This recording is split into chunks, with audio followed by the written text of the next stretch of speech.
Let's talk about acid etch technique in this video. Initially, it was developed to improve the retention of the enamel, but however, the initial bond agents they did not appear to bond to the dentine as I told earlier, because it was believed that the dentine could not be etched as well as enamel, and secondly, it could damage the pulp. So, coming on to the some of the history. So, initially, this technique was developed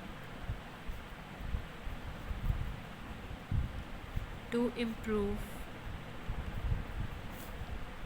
retention of enamel. However,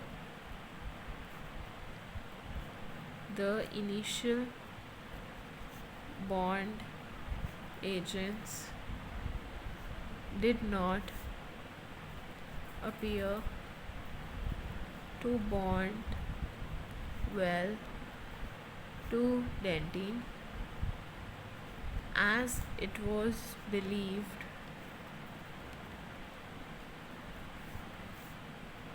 dentine could not be etched as well as enamel.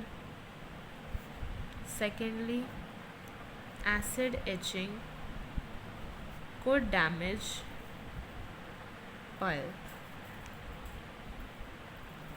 Now, what we saw was there was a low bond strength because of the hydrophobic nature of the earlier restorative materials. But what we saw is in 1979, there was a person named as Fusuyama.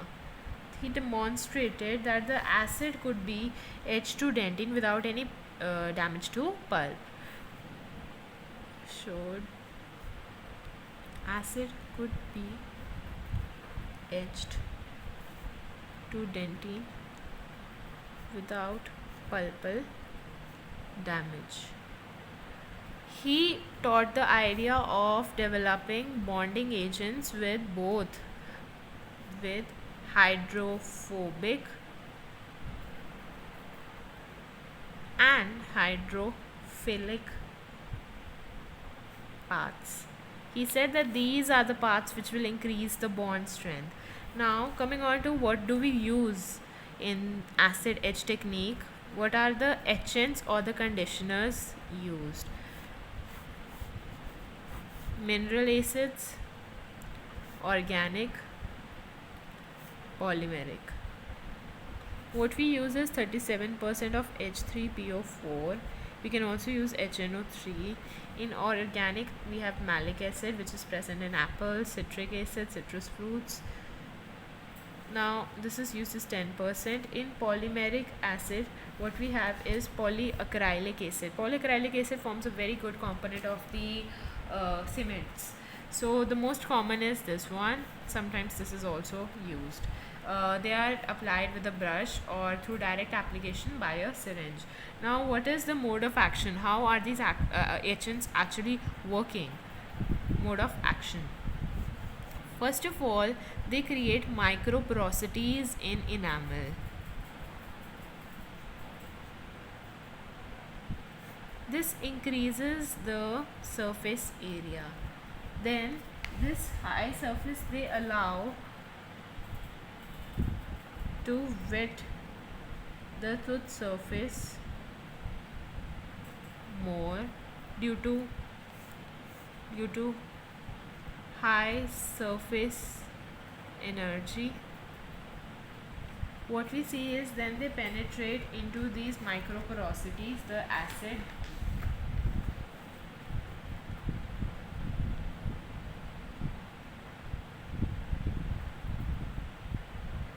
Then what we see is the formation of resin tags. These are formed as a result of mechanical bond. Now, if I have to show you through a diagram, what does actually the system looks like after etching the enamel. So, suppose this is the section. Okay, I have etched enamel. Then I have something like this. These are my composite raisins. You can draw in any of the shapes. So this is my composite restoration. This is the resin tag. This is the etched enamel. Now, how does it act on dentine? Mode of action on dentine. The earlier one was mode of action on enamel. First of all, what will they do is they'll remove the smear layer and partially open dentinal tubules.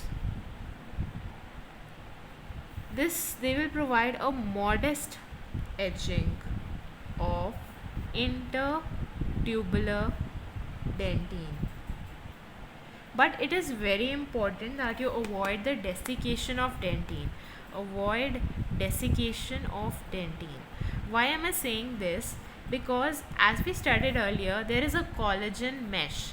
We really require that collagen mesh for infiltration to take place, and then that infiltration will cause the formation of a hybrid layer and a resin tag, which is the primary important mechanism of adhesion of composite resin to the dentine.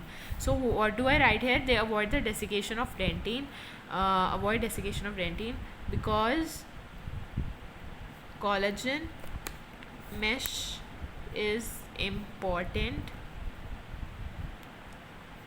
undergoes infiltration, forming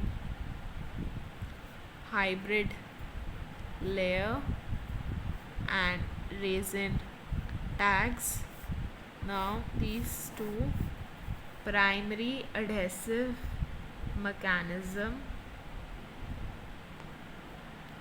of composite resin to dentine. Now what is the procedure of acid etch technique in a nutshell?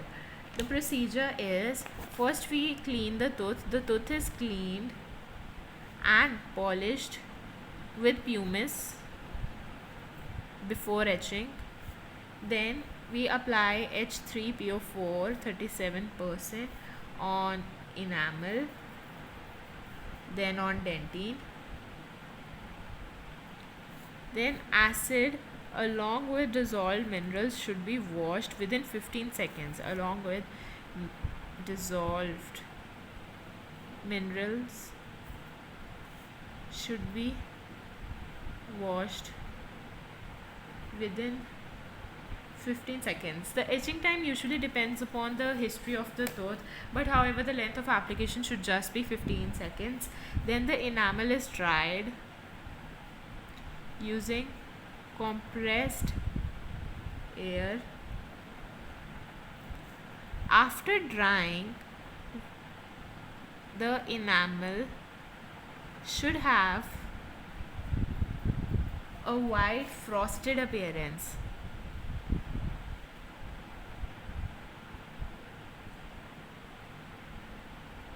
The surface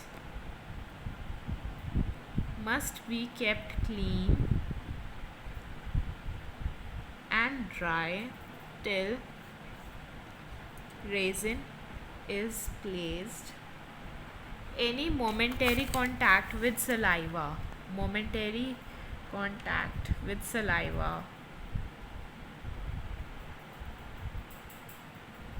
and blood can